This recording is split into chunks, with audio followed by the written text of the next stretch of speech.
భక్తివన్ ప్రేక్షకులకు శుభోదయం 6/5/2025 స్వస్తి శ్రీ చాంద్రమాన విశ్వావసునామ సంవత్సరం ఉత్తరాయణం వసంత ఋతువు వైశాఖ శుక్లపక్ష నవమి మంగళవారం నవమి మధ్యాహ్నం 12:03 మఘా నక్షత్రం సాయంత్రం 6:59 వర్జం ఉదయం 6:33 నుండి 8:12 వరకు తెల్లవారుజాన మళ్ళీ వర్జం 3:27 నుండి రేపు ఉదయం 5:09 వరకు దుర్ముహూర్తాలు ఉదయం 8:08 నుండి 8:58 వరకు రాత్రి మళ్ళీ 10:48 11:33 వరకు రాత్రి దుర్ముహూర్తాలు సూర్యోదయం 5:36 సూర్యాస్తమయం 6:17 అమృత గంటలు సాయంత్రం 4:03 నుండి 6:09 వరకు రాహుకాలం మధ్యాహ్నం 3 నుండి 4:30 వరకు రాహుకాలం శుభ సమయం ఈరోజు మధ్యాహ్నం 12:04 నుండి 1 వరకు సాయంకాలం 5:30 నుండి 6:30 శుభకాలం ద్రవయోగం తెల్లవారుజామున 3:17 కౌలవం మధ్యాహ్నం 12:03 తైతుల కరణం రాత్రి 12:22 ఈరోజు నవమి మంగళవారం రేపే వాసవి జయంతి అన్నమాట వాసవి అమ్మవారు జన్మించినటువంటి రోజు కాబట్టి శ్రావణ మాసంలో బాగా చేస్తారు అలా కాదు వాసవి పుట్టినరోజు కూడా బాగా విశేషంగా చేయాలి ఆర్యవైశ్యులందరూ కూడా అది రేపు వాసవి జయంతి అయింది ఈరోజు దినారంభ చక్రంలో ముందుగా మేషరాశి వారికి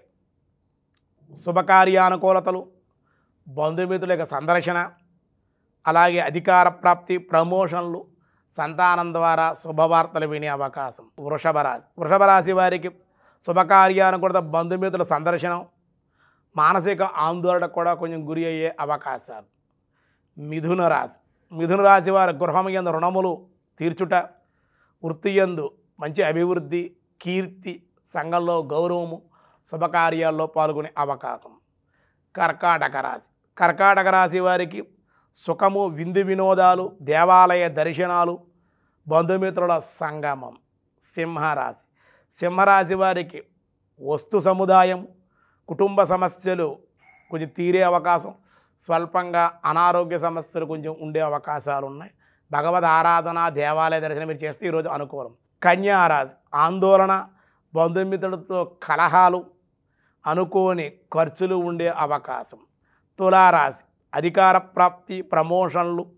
విద్యాభంగం వృత్తి యందు రుణములు చేసే అవకాశం వృశ్చిక రాశి వారికి మానసిక ఆందోళనలు అనారోగ్యం మనోవేదన అధిక ఖర్చులు ధనస్సు రాశి విద్య యందు అభివృద్ధి విందు వినోదాలు శుభకార్యాల్లో పాల్గొనే అవకాశం మకర రాశి దైవచింతన సామాన్యమైన లాభాలు విద్యార్థులకి అనుకూలం కుంభరాశి నీచ దుర్మార్గులతో కలహాలు ధన నష్టము గౌరవభంగం ఉండే అవకాశాలు మీనరాశి వ్యాపారము యందు రుణములు చేయుట విద్య యందు ఆటంకాలు కోపతాపాలు అనుకోని సంఘర్షణలకు గురి అయ్యే అవకాశం వ్యాసాయ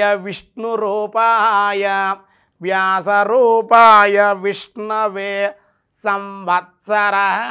ఓం సంవత్సరాయ నమః సంవత్సరము అంటే కాలస్వరూపుడే సంవత్సరం అంటే రూపం అయిందే ఇప్పుడు విశ్వ వసు అంటే భగవంతు స్వరూపం ఆయన నామం అది కూడా కాబట్టి సంవత్సరాలన్నీ ఆయన పేర్లే కాబట్టి సంవత్సరాయ నమః ఇది కాలమును సూచించుచున్న పదముగా భావించాలి మనం కాలస్వరూపుడు పరమాత్మ కనుక